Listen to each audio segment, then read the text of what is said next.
नाशिकच्या सटाणामधील merchant bank Satana नजीकच्या वर्दळीच्या ठिकाणावरून दुचाकीच्या डिक्कीत ठेवलेले 50,000 रुपये भर दिवसा मोटारसायकलवरून आलेल्या दोघा चोरट्यांपैकी एकाने लांबवल्याची घटना सीसीटीव्हीमध्ये कैद झाली आहे। बाभुळणे येथील देविदास मोरे यांनी आपल्या वेतनाची रक्कम स्टेट बँकेमधून काढून दुचाकीच्या डिक्कीमध्ये ठेवली आणि बँकेपासून हे चोरटे त्यांचा पाठलाग करत होते। मोरे पंखा घेण्यासाठी गेले असता ही संधी साधून चोरट्यांनी पैसे लंपास केले। सीसीटीव्हीच्या आधारे पोलीस चोरट्यांचा शोध घेत आहेत। बातमी पाहतोय नाशिकच्या सटाणामधून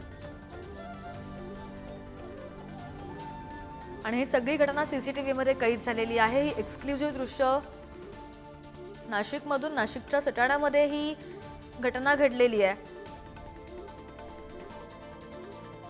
आणि कशा प्रकारे त्याने हे पैसे पळवून नेलेले आहेत हा चोरटा सीसीटीव्हीमध्ये कैद झालाय।